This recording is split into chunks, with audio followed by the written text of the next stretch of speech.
Bapak Ibu. Nah, lalu saya kuatkan ayat ini dengan hadis Rasulullah SAW.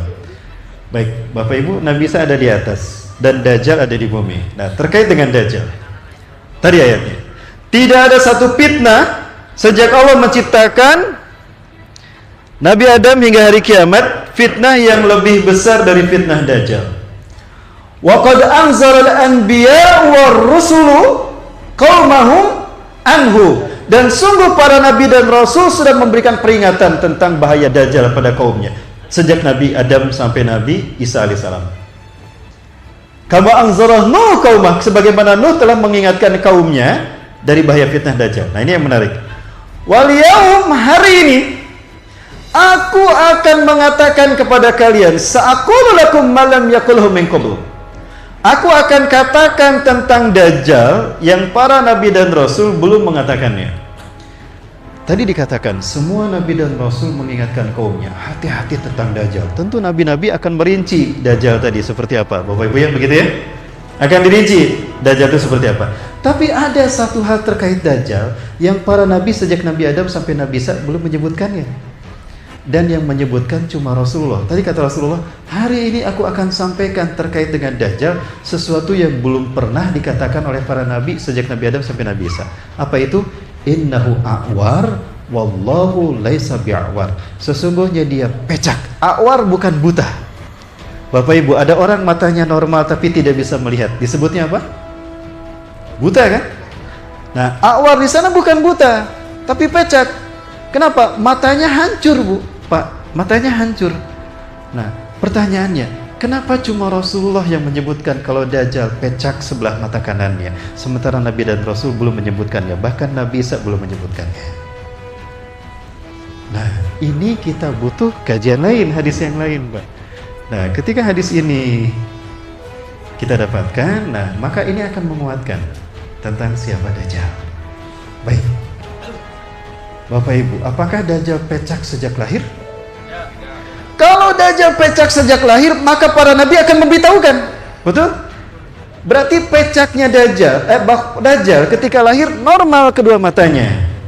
Di zaman Nabi Musa, Bapak Ibu, Dajjal ini lahir menurut sekali lagi, nah ini qaul ulama. Ketika kita tidak mendapati bayan yang eksplisit dari Quran dan hadis, maka qaul ulama yang kita pegang. Disinilah terjadi perbedaan. Pendapat yang saya pegang dan ini saya sesuaikan ternyata relevan dengan kekinian fikul waqi' adalah apa yang dikatakan oleh Muhammad Isa Daud. Aduh, mohon maaf ya. Muhammad Isa Daud, Bapak Ibu. Muhammad Isa Daud menukilkan dalam bukunya Dajjal akan muncul dari segitiga bermuda. Kalau Dajjal itu lahir di Samirah. Samirah itu Palestina. 100 tahun sebelum Nabi Musa diutus. 100 tahun sebelum Nabi Musa diutus.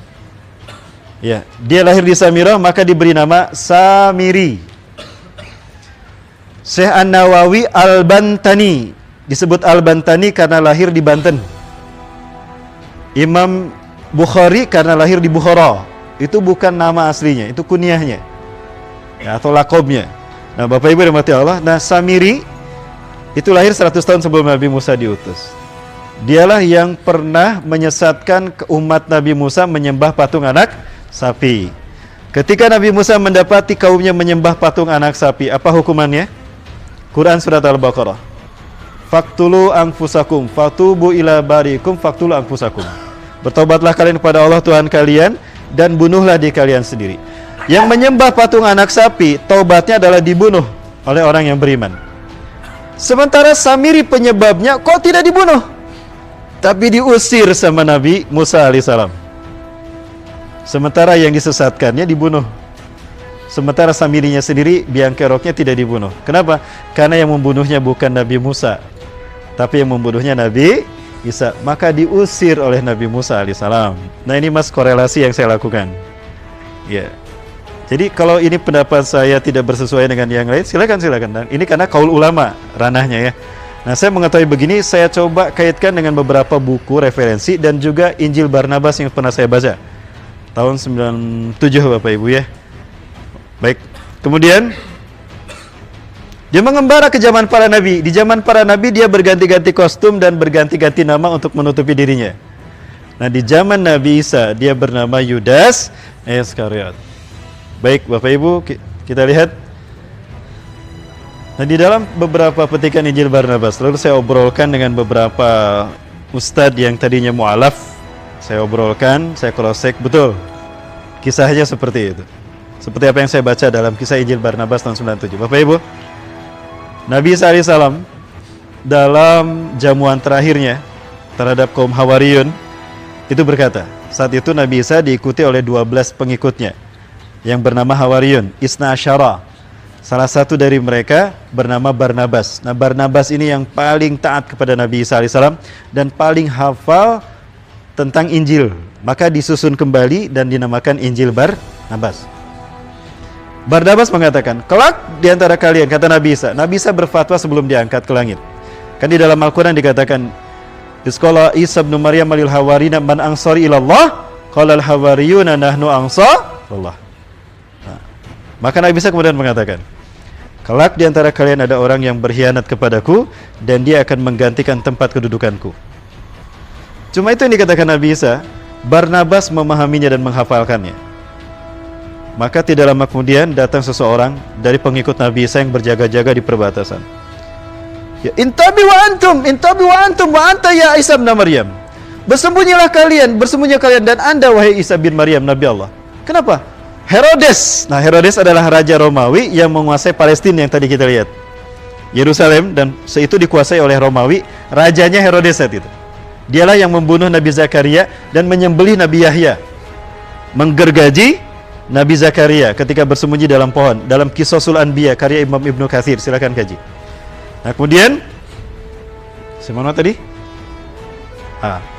Herodes datang dengan pasukan Romawi akan menangkap Anda dan menyalib Anda. Bersembunyilah Anda wahai Nabi Allah. Baik, kalau begitu bersembunyilah kalian semua. Nah, bersembunyilah mereka semua termasuk Nabi Isa alaihissalam. Maka datanglah Herodes dengan pasukan Romawi dan para pendeta Sanhedrin yang menciptakan tipu daya. Aduh, kisahnya panjang. Kalau saya ceritakan mungkin waktunya tidak cukup sampai jam 12 nanti ya. Baik, intinya begitu Bapak Ibu. Nah, kemudian Herodes datang dan berkata, aku tahu kalian bersembunyi di sekitar sini, termasuk engkau, hai Isa bin Maryam. Begini saja, siapa di antara kalian yang mau keluar memberitahukan kepadaku di mana Al-Masih bersembunyi, aku akan mengangkatnya sebagai patih kerajaanku, dan aku akan memberikan pada dia sepertiga harta kerajaanku. Yudas Iskariot adalah Samiri di zaman Nabi Musa alaihissalam. Ya, saya belum menyebutnya Dajjal ya, tapi nanti terkait dengan hadis Rasul kalau dia pecak sebelah mata kanannya. Baik, dia butuh kekuasaan untuk mempengaruhi manusia, dan dia butuh harta untuk keliling dunia memperbudak manusia. Ini ada tawaran dari Herodes yang saya tunggu-tunggu. Pucuk dicinta ulam tiba, kata dia. Maka Yudas keluar menghadap kepada Herodes dan memberitahukan di mana Nabi Isa bersembunyi. Aku tahu di mana Al-Masih bersembunyi. Ikuti aku.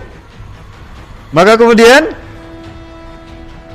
Herodes mengirim pasukannya, kata Herodes, ikuti dia, tangkap Isa bin Maryam Al-Masih. Maka ketika Yudas dan pasukan Romawi akan masuk ke tempat Nabi Isa berada, Allah berfirman. Nah, ini firman-Nya. Ya. Yang dimuat kembali dalam Al-Qur'an, diangkat oleh Allah ke sisinya. Maka ketika Yudas masuk, ada tidak Nabi Isa? Tidak ada. Nabi Isa tidak ada. Pelongo-pelongo loh, kemana Isa bin Maryam? Tadi dia ada di sini. Ya, mana ya? Seri-seri nggak ada. Nah, di saat itulah dia mengalami peristiwa yang Allah sebutkan dalam Quran surat An-Nisa. Kita lihat surat An-Nisa ayat 157. Biar jelas Bapak Ibu, mohon maaf saya tuntaskan ya. Bang, nggak apa-apa? Ya, nggak apa-apa Bapak Ibu. Gimana, lanjut? Ya, 157 Bapak Ibu.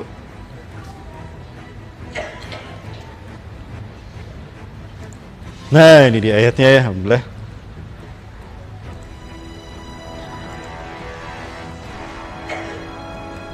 Nah, wa qaulihim,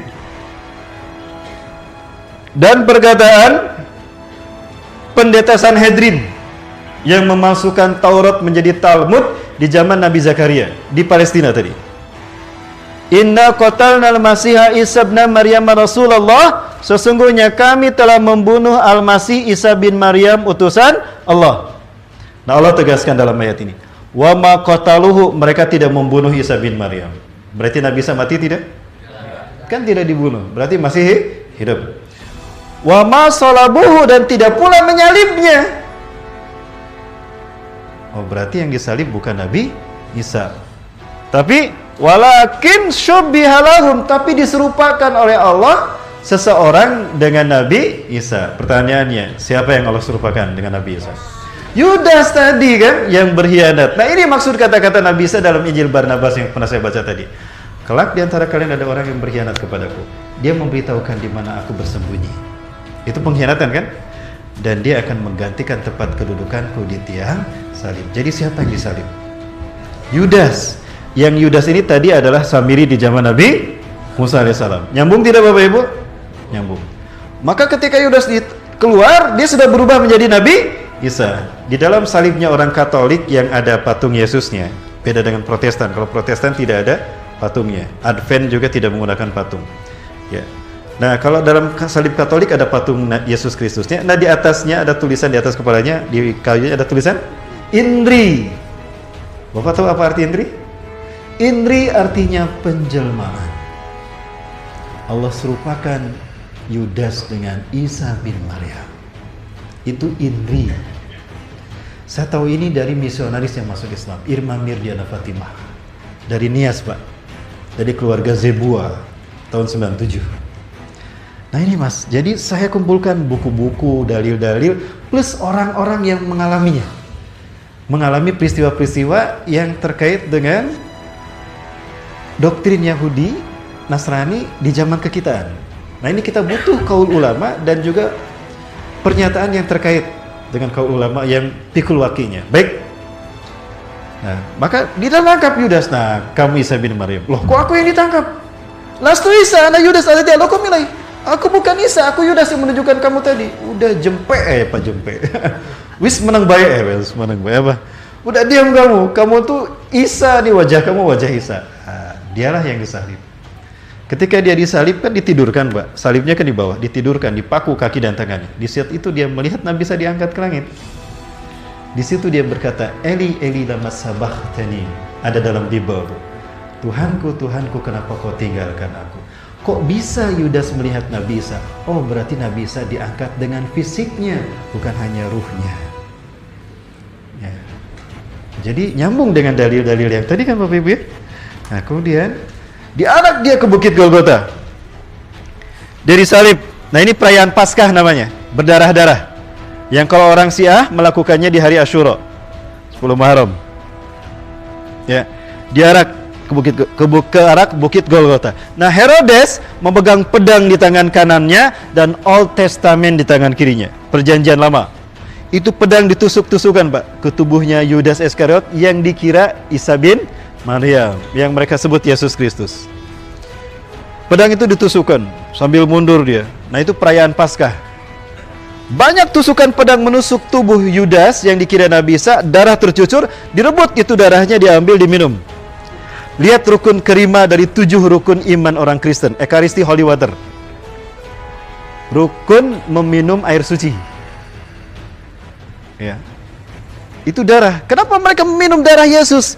Karena mereka yakin jika ada bagian tubuh Yesus bersatu dengan tubuh mereka, mereka tidak akan pernah disentuh api neraka selamanya. Kalau Bapak Ibu masuk gereja, ada patung Yesus atau Bunda Maria, di depan ada seloki, itu ada air minumnya, warna merah darah. Nah, kemudian banyak tusukan pedang membuat dagingnya terkelupas, dicabut dagingnya dimakan. Itu rukun ketiga agama Kristen, Ekaristi Kusti Kudus. Rukun memakan tubuh Tuhan. Setelah kebaktian, ya, misa di gereja, mereka makan roti. Pendetanya di depan pakai nampan, dikasih rotinya. Haleluya. Keluar. Gitu ya. Saya nggak pernah mengamalkan, jadi nggak bisa. Dan tidak meyakini. Nah, salah satu tusukan pedang Yudas menusuk mata kanan Yudas Iskariot. Maaf, salah satu tusukan pedang Herodes menusuk mata kanan Yudas Iskariot. Nah, ini yang Rasul maksudkan. Ketika para nabi bercerita tentang Dajjal, tentang pecaknya cuma Rasulullah. Karena peristiwa pecaknya Dajjal terjadi setelah Nabi Isa diangkat. Maka Nabi yang memberitahukan kalau Dajjal pecak sebelah matanya siapa? Ya Nabi Muhammad Rasulullah SAW, Nabi berikutnya. Makanya Nabi Isa tidak pernah menyebutkan. Para Nabi tidak pernah menyebutkan. Karena peristiwanya terjadi menjelang Rasulullah diutus nanti kan, setelah Nabi Isa diangkat. Ya. Nah, ini yang membuat saya yakin kalau yang disalib itu adalah Dajjal. Dan dialah Yudas atau Samiri. Nah, dari sini Mas, urutan ceritanya. Nyambung tidak Bapak Ibu? Nyambung. Nah, insya Allah. Ya, alhamdulillah pertanyaan bagus Mas atas tanyakan. Terima kasih Mas Febri. Nah, itu jawabannya Bapak Ibu sekalian. Dan mudah-mudahan ini sampai kepada orang-orang yang mempertanyakan kenapa saya mengaitkan Samiri dengan Yudas dan itu Dajjal.